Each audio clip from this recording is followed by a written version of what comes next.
Hello everyone. जैसे कि आप जानते हैं कि आज हम किस सेशन का डिस्कशन कर रहे हैं।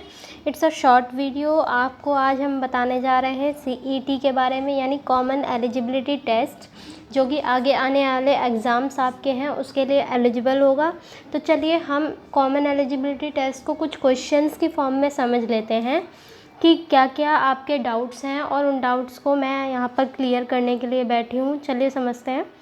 तो आपका पहला डाउट ये कि कौन इसे कराएगा, यानी सीईटी कॉमन एलिजिबिलिटी टेस्ट को कौन करवाएगा। तो इसको करवाने वाली जो बॉडी है उसका नाम है नेशनल रिक्रूटमेंट एजेंसी, ठीक है ना। ये आपका प्री एग्ज़ाम कराएगी, यानी ये जितने भी आपके प्री एग्ज़ाम्स हो रहे हैं वो उसको सबको मिला के सिर्फ आपका एक ही प्री एग्ज़ाम होगा, और उसी के स्कोर के बेस पर आप अदर एग्ज़ाम्स के लिए टीयर 2 और टीयर 3 के लिए एलिजिबल हो जाएंगे, राइट।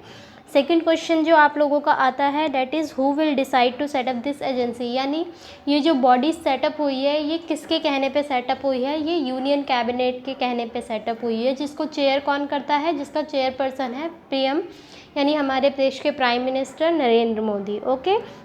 तीसरा क्वेश्चन आपका बनता है कि एनआरए की ज़रूरत ही क्या है, यानी नेशनल रिक्रूटमेंट एजेंसीज़ की ज़रूरत क्या है।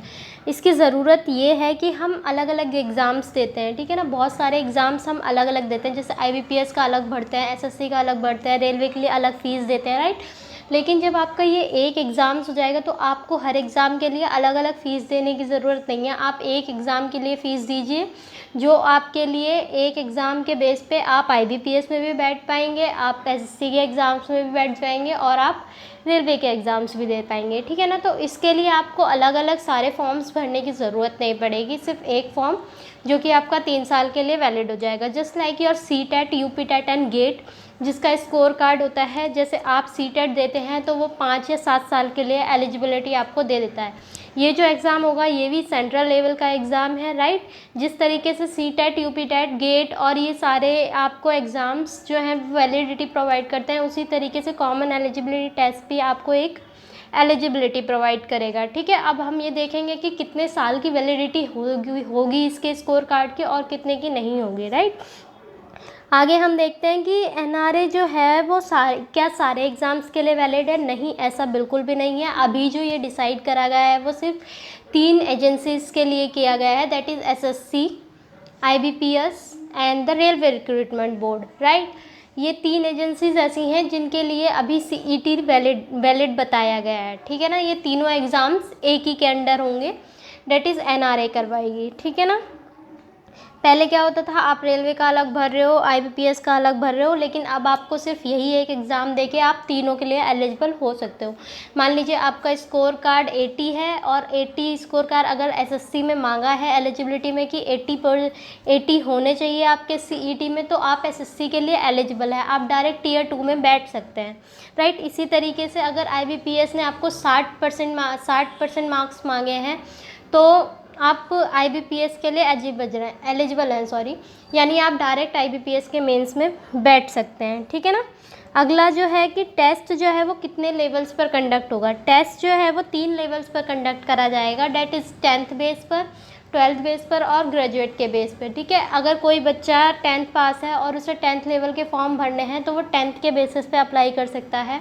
12th पास आउट है तो वो 12th के बेसिस पे, और ग्रेजुएशन वाला ग्रेजुएशन के बेस पे भर सकता है फॉर्म, राइट। अगला क्वेश्चन जो हमारा आता है कि किसी तरीका का एज क्राइटेरिया होगा क्या। हाँ जी, बिल्कुल होगा, एज क्राइटेरिया भी होगा इसमें, ठीक है। कितनी एज रखनी है, कितनी एज नहीं रखनी है, ये अभी बॉडी ने डिसाइड नहीं करी है।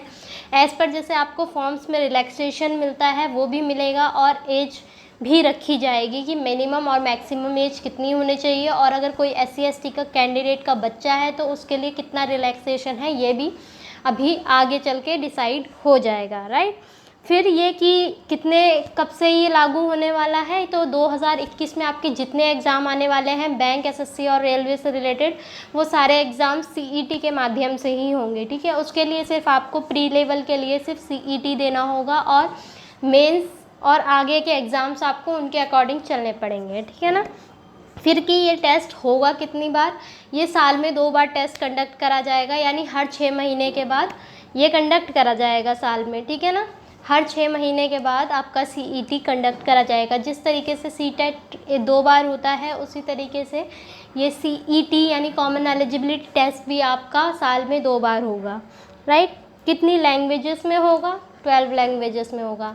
ओके, तो CET का एग्ज़ाम जो आपका है वो आपका 12 लैंग्वेजेस में होगा। फिर कि ये स्टेट्स के लिए भी एलिजिबल है या नहीं, तो नहीं, ये स्टेट लेवल के एग्ज़ाम्स के लिए एलिजिबल नहीं है। अगर चाहे कोई स्टेट CET के स्कोर रखना तो वो रख सकता है, उस पर ऐसी कोई पाबंदी नहीं है कि वो CET के स्कोर वैलिड नहीं करवा सकता अपने एग्ज़ाम्स के लिए।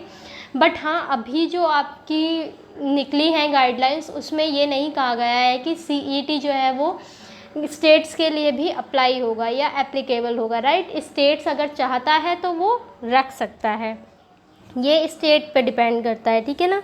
यानी सिलेबस क्या होगा? सिलेबस का एज सच अभी कोई क्लासिफिकेशन नहीं दिया गया है, बट हाँ ये है कि 3 एजेंसीज बैंकिंग, SSC और रेलवेज़ कंबाइन हो रही है, जहाँ बैंकिंग में रीजनिंग में पजल्स और ये सब बहुत सारी चीज़ें आ जाती हैं जो SSC और रेलवे के बच्चों के लिए इतना इजी पोर्शन नहीं कहलाया जाता है, राइट। तो कोई भी सिलेबस जो डिसाइड होगा उसमें आप ये मान के रखिए कि GA GS तो आपको पढ़नी ही पड़ेगी। अभी तक क्या होता था, बैंकिंग के बच्चों को GS नहीं पढ़नी होती थी, यानी हिस्ट्री पॉलिटी ये सब उनको नहीं पढ़ना हुआ करता था। तो यहीं अगर हम देखा जाए तो SSC और रेलवे के लिए थोड़ा इजी पड़ जाएगा। क्यों? क्योंकि अब जो है ना, हिस्ट्री पॉलिटी यानी GS आपको पढ़ना ही पड़ेगा। बैंकिंग वाले बच्चों के लिए थोड़ा सा हार्ड हो जाएगा। मतलब इस तरीके से मैं ये नहीं कह रही कि SSC या रेलवे के लिए बिल्कुल ही लाइट हो जाएगा, नहीं, क्योंकि जहाँ पर इंग्लिश बैंक में आ रही है वहीं इंग्लिश रेलवे में तो नहीं आती है, तो वहीं रेलवे के बच्चों के लिए भी उतना ही आ गया। तो जो भी सिलेबस आपका डिसाइड किया जाएगा वो तीनों एजेंसीज़ को ध्यान में रख के किया जाएगा, तीनों टाइप की कैटेगरीज़ के बच्चों को ध्यान में रखकर आपका सिलेबस को जो है वो डिसाइड किया जाएगा, ठीक है ना। और इसकी वैलिडिटी कितने साल तक की होगी? इसकी वैलिडिटी जो है वो 3 साल तक होगी। यानी आपने अगर मान लीजिए 2021 में आपने एग्ज़ाम दिया है CET का, राइट, उसमें आपके स्कोर भी अच्छे आ गए, तो वही स्कोर आपके जो है वो अगले 3 साल के लिए वैलिड होंगे, ठीक है ना। यानी 2023 तक आपके वो स्कोर वैलिड माने जाएंगे। 2023 तक आप किसी भी एग्ज़ाम में बैठ सकते हैं अपने क्राइटेरिया के बेस पे, राइट। अब ये बच्चों की क्वेरी है कि इस एग्ज़ाम को क्या हम दोबारा दे सकते हैं? हाँ, बिल्कुल दे सकते हो। अगर आप एक बार में आपके स्कोर जो हैं वो अच्छे नहीं आ रहे हैं तो आप उस एग्ज़ाम को दोबारा देकर अपने स्कोर को बढ़ा सकते हैं, ठीक है ना। चलिए स्टूडेंट्स, आगे ये मैंने कुछ क्राइटेरिया आपको दे दिया है, यहाँ पर देख लीजिएगा। सारा मैंने जो बोला है वो सारा यहाँ पर लिखा हुआ है।